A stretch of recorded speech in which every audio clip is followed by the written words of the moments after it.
down the left field line. It is gone! Live from the downtown Carmi studio, it's the Saturday Morning Sports Show. Live on 97.3 WRUL, 93.3 WROY, and online worldwide at WRUL.com. Good morning, sports fans, and welcome to the Saturday Morning Sports Show here on 97.3 WRUL and 93.3 WROY, AM 1460. Cole Carter and Travis Black with you. JC Tinsley across the hallway getting us on the air. The sports show is brought to you by Rice Motor Company, Cherry Street Automotive, Citizens National Bank, HJ Winter CPA, First Mid Bank and Trust, Hale Body Shop, Roark Transport, Farrell Hospital, Little Giant Grocery Outlet, Jordan Funeral Group, Wabash Christian Therapy, Bush & Associates CPAs, Taylor Eye Care, People's National Bank, Hamilton Memorial Hospital, Rush Appliance, Wabash General Hospital, Boomtown Solar Energy, First Bank, and Carmi Lumber.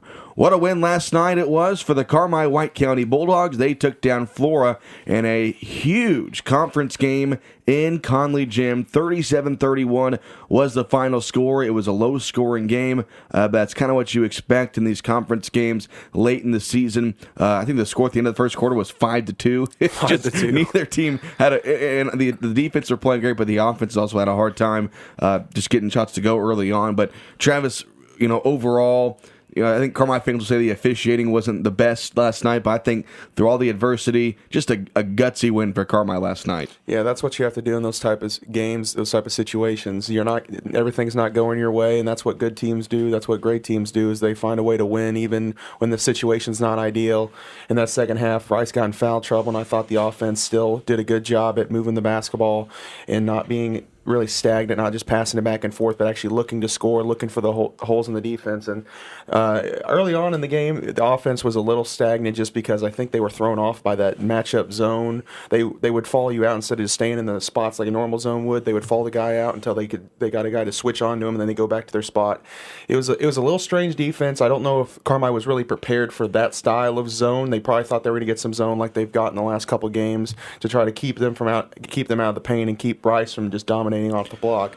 But I think once they got settled in, once they figured out what they needed to do, I think they did a better job, especially in that second half. And I mean, the scoring more than 5 points in a quarter really shows that they figured it out. Well, we've seen Carmi this year win games scoring 60, 70 points, and they're capable of doing that without question. But we knew last night, and even as we get into more of these conference games, especially when you see Fairfield later in the year, even next Friday against Hamilton County, when they play Carmi, they're going to want to make that game a first to 40 wins the game. And that's, you could tell Flora, they were wanting to slow the pace down. They were passing the ball around a lot on offense. You mentioned that zone they were playing.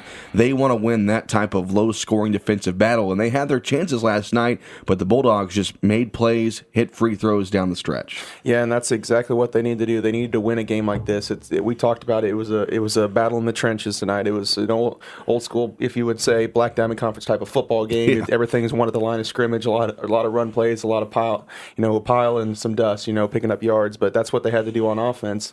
It wasn't the high-scoring affair, which we've seen this Carmi team be able to score 60, 70, points in a game. I mean, the last 3 games that Carmi's played that in the conference and just in general, other teams try to really slow the pace on them, really slow it down, move it around, try to keep Carmi off the offensive end, which is it's a smart strategy. You see Fairfield employ stuff like this where they slow it down. They're still working their offense. They're not just being very passive, but they're just being very choosy on the shots they're taking. They're not overly aggressive, just getting it 7 seconds or less offense, getting it up, and let's go to the other end and play some defense, and vice versa. But Carmi's done a good job at when they're facing this type of game plan by opposing teams of really working the ball around, slowing it down, and taking good, smart shots, and not, first shot, one pass, one shot. They kind of got it at that point a little bit there last night, but then they settled it back down and got back in their offense and got better looking shots the next couple times down. So if the Carmi can continue to play like this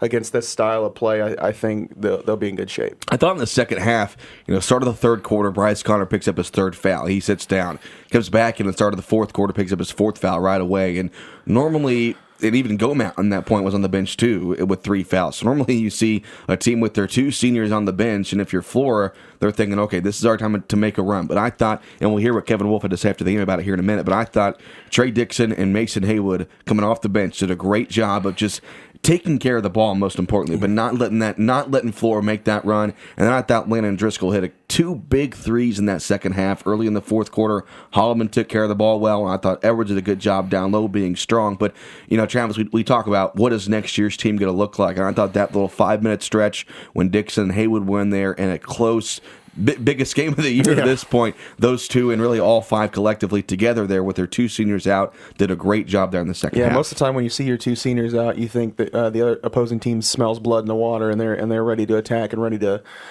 amp up the pressure and get some turnovers. But those juniors and those 2 sophomores did a good job of just moving the basketball, not holding on it for too long, but also not forcing anything, not throwing it just because, hey, they're in a zone, let's throw it to the elbow like we're supposed to. Just not looking, just pass it right in there. That's where it's supposed to go. That's where the ball is going, and then get a turnover. And early on in the year, you might have seen that a little bit, but those guys have gotten more comfortable as it is, getting more varsity minutes and varsity experience and understanding the speed of the game, understanding the time, score, possession, and what the team really needs at that moment. And those juniors and those 2 sophomores did a great job during that 5-minute stretch.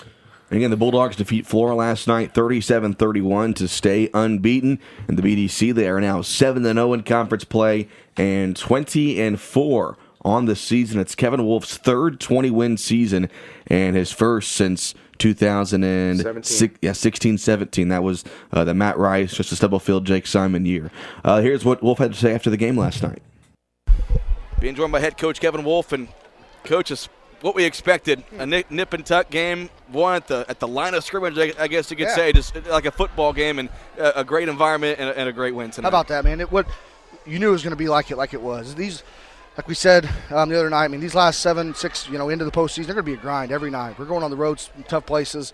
That's what's fun, though. This is what it's what we play for. Games like this, on the road in a tough environment. We had great fan support tonight. Kids played fantastic. Man, the peaks and valleys we always talk about, it's an excellent job by our kids. Fantastic. Seemed like there in the first half, they were playing kind of an odd defense. It was kind of a man, kind of a zone, and I think you guys maybe had some troubles with it, but when the second and third quarter came around, you guys kind of figured things out. Yeah, it's tough, and they've been playing it, and they've been successful. That's a good team. They were undefeated the first go through the conference, played a good Altamont team. I know the score ended up being 30. It was a 5-point game halfway through the third quarter, and Altamont's one of the best 1A schools around. They play a little matchup zone, and they match up with whoever's in the middle, and they kind of cover our shooters. Our zone offense, we don't attack a lot out of the dribble, and that's what we kind of told them we needed to maybe start doing a little bit. But then we always made some timely plays, and we got it to Bryce when we needed to get him to the free throw line and get him a bucket. Landon hit a big 3. I think Mitchell hit a big 3 in the first half. Guys took care of the ball, made free throws. Holloman's 2 free throws were massive. Just a great game, and that's just that's what's those games right there are what it's all about. What's high school sports across all the nation, good conference rivalries, good stuff. Loved it. You can tell by looking at the score, this was kind of the game that Flora wanted to play. They wanted to slow you guys down, make it a first to 40 wins, and they did that. But you guys were able to still make some plays down the stretch. Without a doubt. I told the guys, this is we're not looking for style points this time of year. You just got to get the W, and it doesn't matter if we win 25-21 or we win 65-61 or 65-40. It doesn't matter. We're just trying to get wins. Man, how about the Tolliver kid rebounding? Every time they missed it, I didn't feel like we were going to get the rebound. I don't think we got too many of them, but that's something we stressed, and we didn't. That's one spot we didn't maybe rebound as well as I would have liked. Lost our head a little bit, like early on.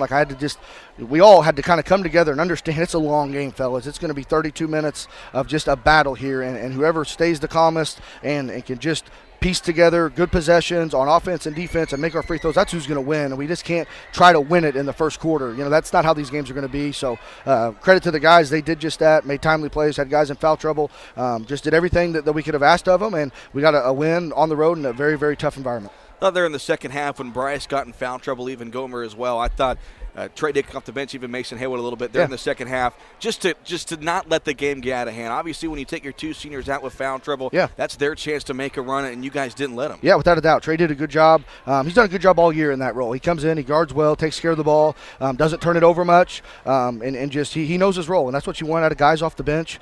Doing that, Mason, same way.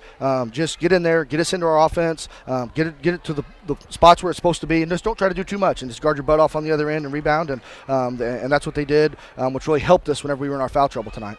As close as this was, and exciting as it was, you guys don't have much time off. You go back home tomorrow. Are going to play a really good Mount Carmel team. I know you're familiar with them. Oh, yeah. What do we know about them? They're good, and they're very good. They play a tough schedule. They've lost some games this year, but they've lost some games to some really good teams. They're going to be athletic. They're going to be physical. So I just told the guys in there, I said, listen, tomorrow's not a conference game. It's not a subsectional like seeding purpose game. It's just two really good teams that are going to battle tomorrow afternoon, and why wouldn't you want that? Saturday afternoon matinee, long-time rival as well. They used to be in the NEC with us. Let's just tip it up and let's go play, and hopefully Coach Buss is buying pizza tomorrow night after the game. Thanks for your time, Coach. Big one tonight. Thanks. And the Bulldogs take down Flora last night, 37-31 was the final. Carmi improves to 7-0 in the BDC this year and 20-4 overall on the season. Looking at the current BDC standing, we'll go through the scores last night from the BDC. Mentioned Carmi winning by 6. Hamilton County was all over Edwards County, 67-32. And then Fairfield defeats El Dorado. Kind of an upset there, 47-36. The final score, I believe that game was at the Mule Barn, so an 11-point win there for Fairfield. So looking at the current conference standings, Carmi up top, 7-0. Flora behind them at 5-2. El Dorado now 4-3. Hamco 3-5. Fairfield 2-4, and Edwards County 0-7. So looking at scenarios, what can Carmi do? What do they have to do to clinch the conference? If they win at El Dorado on Tuesday, easier said than done, they can clinch at least a share of the conference title. If they get 2 wins next week over El Dorado and Hamilton County on Friday, they will clinch the outright conference championship for the first time since 2016. So, Travis, there's no question it's there, but things don't get easier. We'll mention today's game here later, but first we'll talk about Tuesday. They go to El Dorado. El Dorado, as we know, is always a tough place to play, but for the first time this year, El Dorado will be fully healthy when playing Carmi. So there's no question, as tough as things were last night, as tough as things will be today, they're going to be tough again on Tuesday. Yeah, they're going to be tough again on Tuesday. This El Dorado team has got a little bit of axe to grind with Carmi the last game, 30 points, and it was basically a 30-point game at halftime, and being not fully healthy, and one guy being out with foul trouble, and just being Parker Price by himself.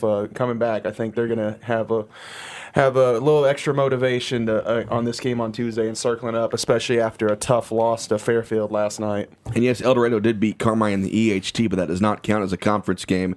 So ideally in the season series, these two teams have split, and the tiebreaker will be coming up this Tuesday. Other scores from the area last night in the BDC West, it was Vienna defeating Johnson City 73-46. The Eagles tie the school record with their 24th win on the season. Looking at the Little Illini, or in the Greater Egyptian Conference, no score was reported from Galatia and Gallatin County. In the Little Illini Conference, Mount Carmel, a big win over Casey Westfield to move in first place of the conference, 63-38. Lawrenceville over Alney, 57-46. Newton over Marshall, 60-47. And Paris over Robinson, 65-57. In the Midland Trail, Sisney defeats Woodlawn, 72-33. In the River to River, it was Pinckneyville over Anna Jonesboro, 50-31. Massac County squeezed by Harrisburg, 54-50. Heron over Murfreesboro, 61-33. Benton over West Frankfort, 67-50. In non-conference action, Wayne City over DuQuoin, 59-56. Weber over Norris City, 67-61. Waltonville over Grayville, 88-69. Lovejoy defeats Crab Orchard in triple overtime, 120-118.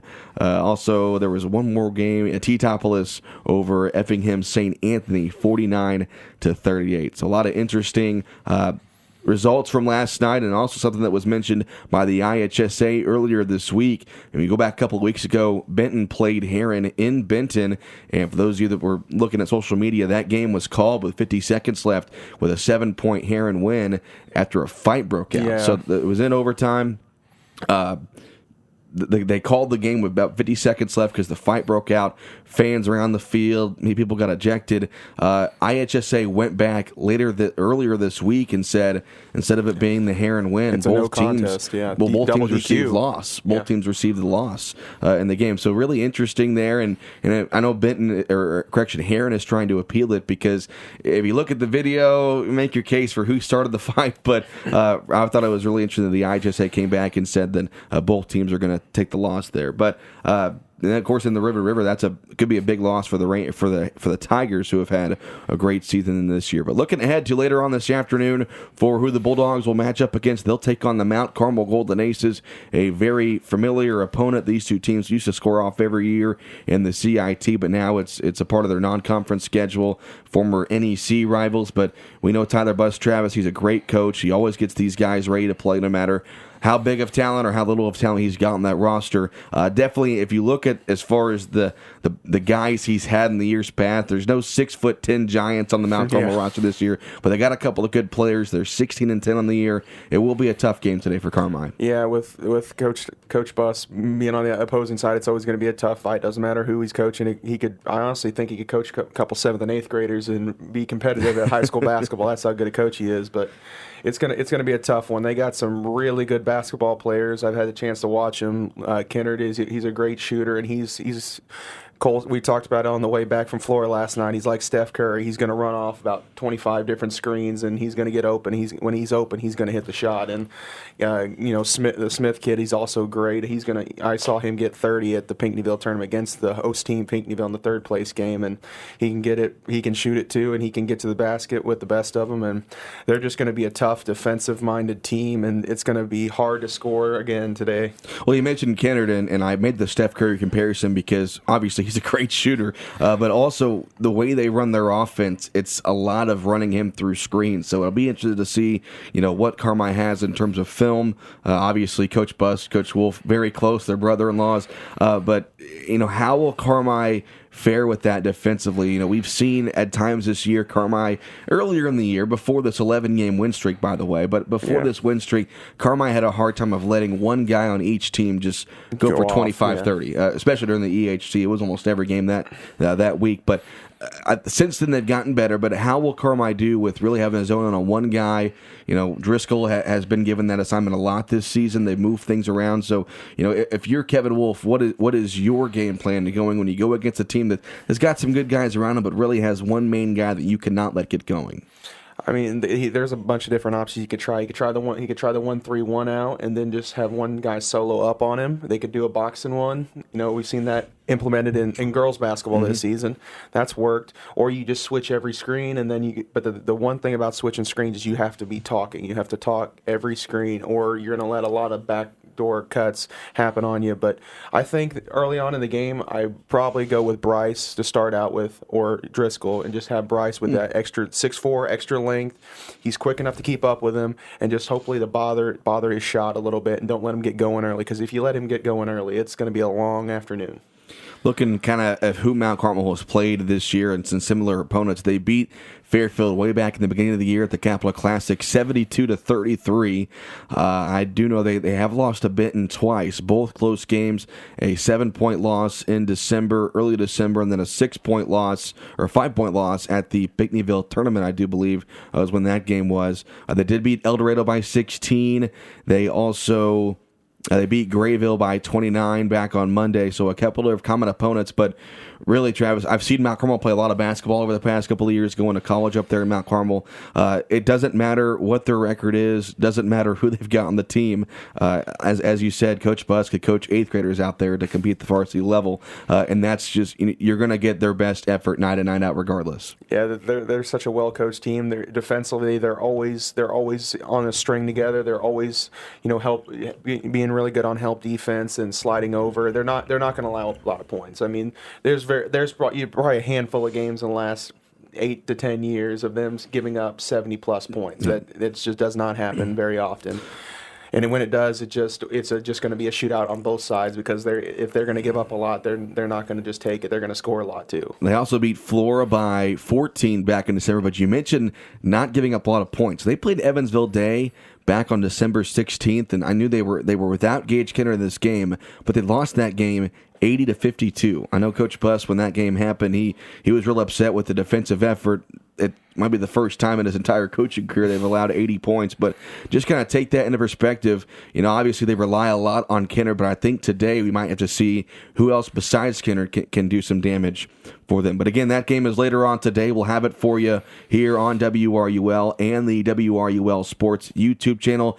JV will tip off around 2 o'clock, so varsity should tip off around 3:15, 3:30, as long as the JV game doesn't go long like it did last night. We didn't get started till really around 8 o'clock last night, the varsity game. But still a great win last night for the Bulldogs, getting 37-31 win over Flora. Carmi improves to 20-4 on the season and 7-0 in the BDC. We'll take our first break in the morning. When we come back, we will take a look at the girls' regionals pairing that came out yesterday afternoon. Back here shortly on the Saturday Morning Sports Show on 97.3 WRUL and 93.3 WROY AM 1460. Back here on the Saturday Morning Sports Show on 97.3 WRUL and 93.3 WROY AM 1460. Cole Carter and Travis Black with you. JC Tinsley across the hallway getting us on the air. Looking at other boys basketball games going on this afternoon. I mentioned Mount Carmel playing Carmi today at home. Wayne City will travel to Flora. West Frankfort will play at Sestervalier. Trying to look at other relevant games, trying to sort these out. Massac County is at Carterville. That will be interesting. Hardin County goes to Johnson City. Hamilton County at Gallatin County. And that's pretty much all the relevant games going on today for around here. But we'll turn our attention to girls basketball, as yesterday the IHSA announced the regional pairings for the girls regionals that begin next Saturday the 11th. And Carmi discovered their fate. They're going to host a regional this year, but they are the 10 seed. They will take on number 11 seed Palestine next Saturday. The tip-off time has not been set for that game yet. I will note the boys play that same day at Wayne City at the moment. There hasn't been any schedule changes yet, but I wouldn't be shocked if some things might get moved around. But Carmi plays against Palestine at home next Saturday. If they win that game, they had the luxury of taking on the 1 seed Titopolis that following Monday in Carmi. Also, other regional games going on for that same regional. It'll be Mount Carmel and Lawrenceville on Saturday. The winner of that will take on Fairfield. Again, this is girls regionals in Carmi next week. But Travis, we talked to Clinton Wolf throughout the year, and the girls basketball team, it was a rough start to the year. They were a young team, very inexperienced, graduated 5 seniors, but seeing the strides they've made, even though just a 9-win season so far, they have one more regular season game at home this Thursday against Woodlawn, but just watching the strides they've made, and you really see it the second time around with the conference. It was a 20-point loss to Fairfield earlier in the year. They lost to them on a last-second shot at home earlier last week.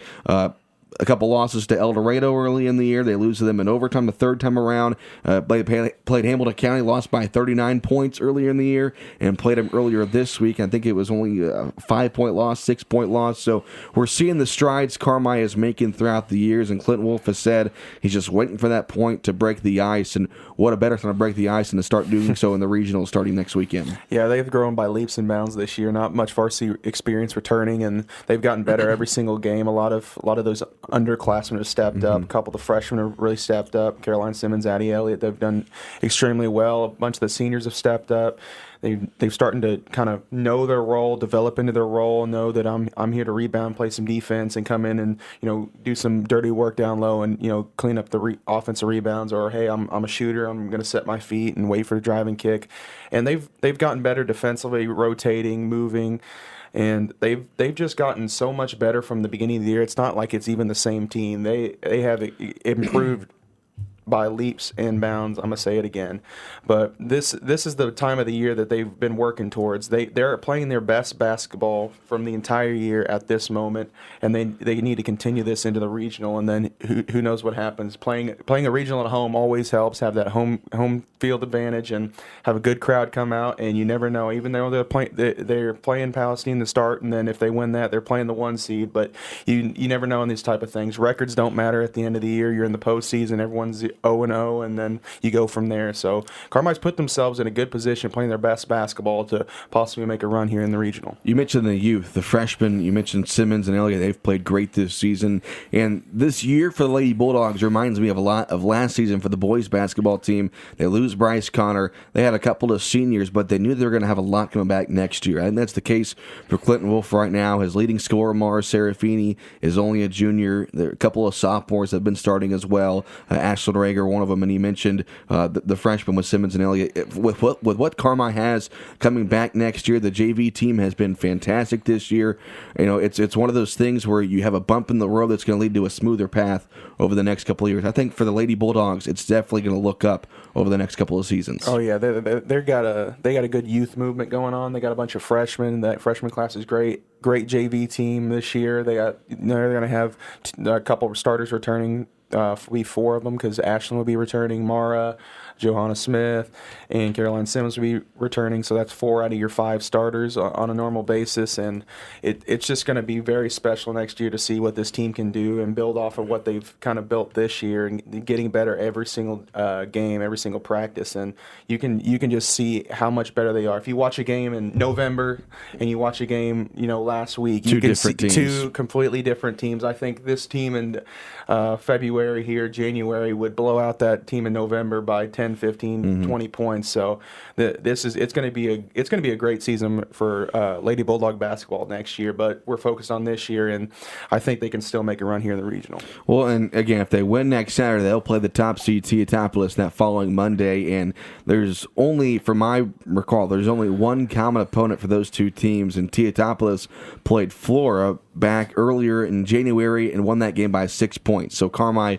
lost to Flora, I think, by 5 the first time around, lost by 13 back on Thursday. So you never know. These 2 teams play very different type of opponents. The Black Diamond Conference has been very talented this year in girls basketball, and really Carmi has played a rough schedule. So and they've played a rough schedule and lost a lot of close games. So you take their record and their opponents and do with that as you will. But obviously they got to beat Palestine first. But who knows what can happen playing at home against a top seed Lady Wooden Shoes. I guess would that be the Lady Heels, Lady High Heels, or Lady Wooden Shoes? I guess I don't know. That's a great question. But they'll play the Teotopolis if they beat Palestine next Saturday. That's going to be the following Monday. And again, Mount Carmel will play. Lost my tab here. Lawrenceville next Saturday in Mount Carmel. If they win that, they'll play Fairfield in Carmi, with the whole regional being set in Carmi the weekend of the 13th through the 16th. The regional final will be the 16th there in Carmi on that Thursday. So Lady Bulldogs know their regional fate. Again, they'll wrap up the regular season next Thursday at home against Woodlawn for senior nights to come on out and support the Lady Bulldogs as they are wrapping up their regular season. Boys as well will do the same in a couple of weeks. They got next week and the following week left of games.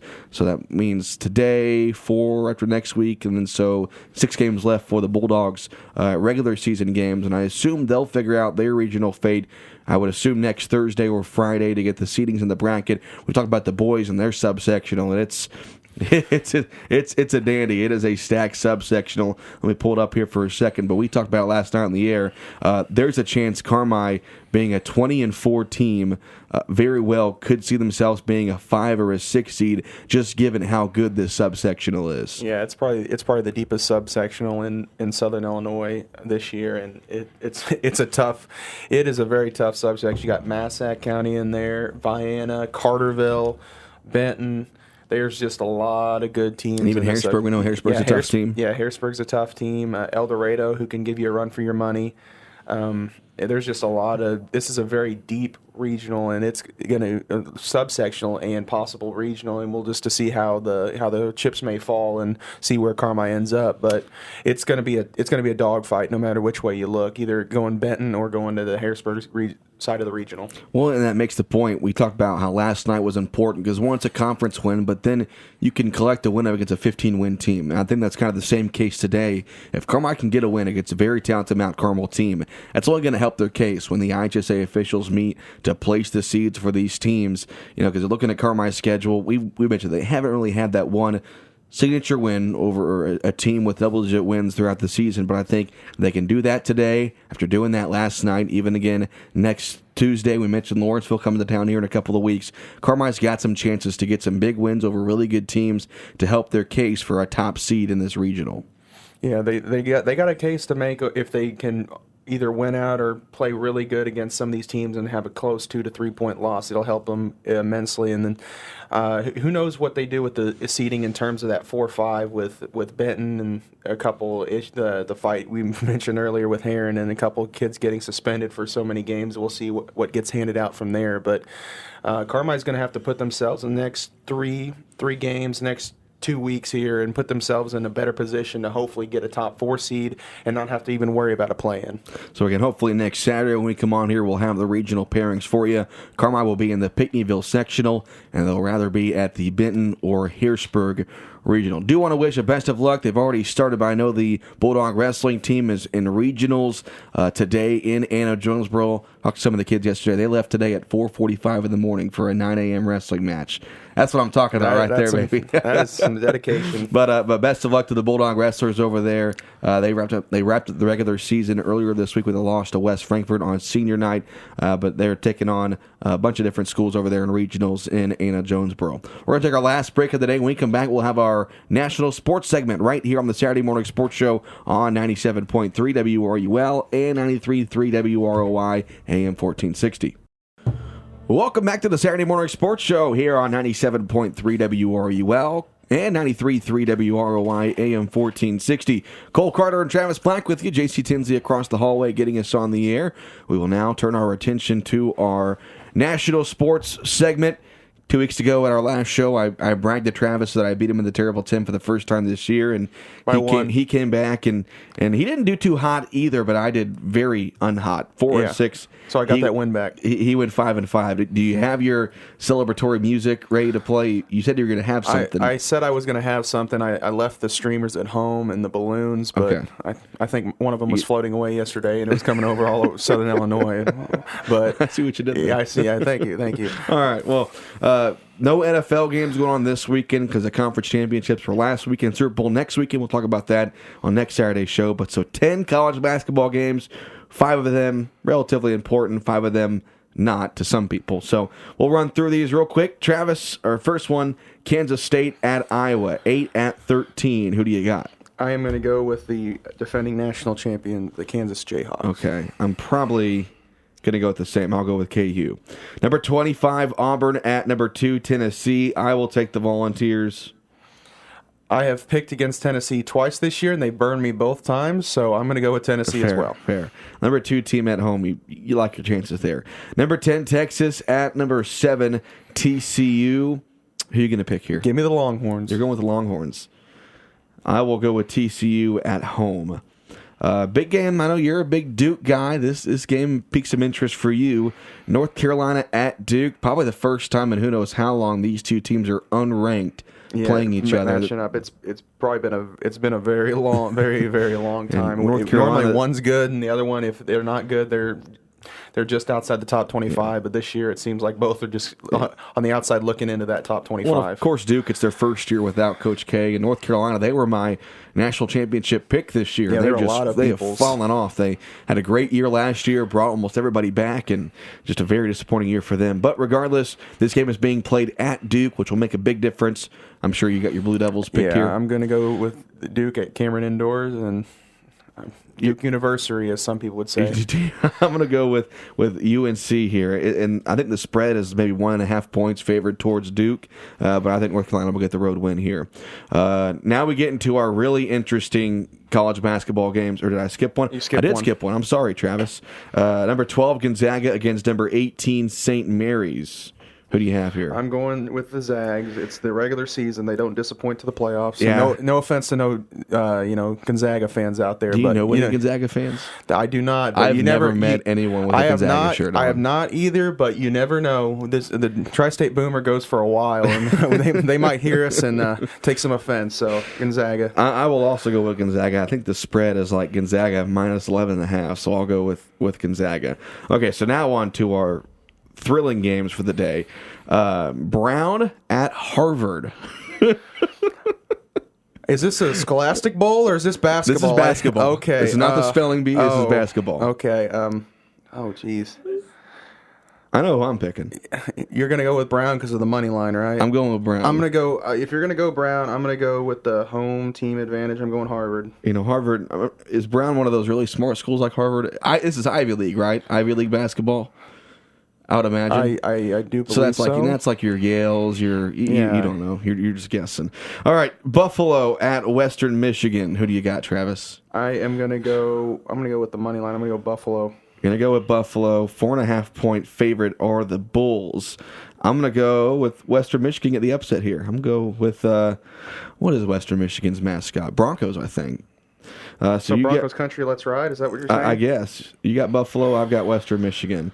North Dakota State at South Dakota. North Dakota is a 1.5-point favorite. Who do you got, Travis? I've been to the state of South Dakota, so I'm going to go South Dakota. That's a fair argument. I will go with North Dakota State because I got to pick against you. It's either going to hurt me or help me. Green Bay at IUPUI. Excuse you? Indiana University, Purdue University, Indianapolis. Okay. Green Bay at IUPUI. Who do you got? Well, I'm just going to go money line here, Green Bay. You're going Green Bay. I'm going Green Bay too. And then our last one, Stony Brook at Hofstra. Who do you got, Travis? Hofstra, by the way, is a 16.5-point favorite. Yeah, I'm going to go Hofstra. I'm going to play the money line again. Safe pick. All right, well, there's our terrible 10 picks for this week. 10 college basketball games all going on today. And then the big Super Bowl will be next weekend. Chiefs and Eagles. I'll go ahead and ask you, Travis. We'll talk about it next weekend again. But who do you got next Sunday? I'm going to go with Patrick Mahomes and the Kansas City Chiefs. Okay, all right, that's fair. I really haven't. I'm leaning towards the Eagles just because I like to mix things up a little bit and let the Eagles have some glory for a couple of years. But again, later on today, the Bulldogs will host Mount Carmel. The JV game will start at 2 o'clock, and we encourage you to go watch the game. It should be a great ball game. Expect a good crowd there today. But if you can't watch the game or you can't go to the game, we'll have the coverage for you on 97.3 WRUL as well as the WRUL Sports YouTube channel. The winter sports season is really wrapping up. Believe it or not, it felt like it just started back in November, but here we are in February, and we're wrapping things up here in a couple of weeks. Again, the girls will begin regionals next Saturday. They'll play their regular season finale on Thursday at home against Woodlawn, and the boys have 2 full weeks of games left this season before they begin regionals, which would be the 17th, I suppose. That Saturday will be... Is it the 18th? The 18th is that Saturday. That will be their beginning of their regional play. But that's going to wrap things up for us this morning here from Carmi. Big thanks to JC Tinsley across the studio getting us on the air. Again, we'll have Bulldog basketball coming up at around 3:30 when they take on Mount Carmel. For Travis Black, I'm Cole Carter. Have a great weekend, sports fans.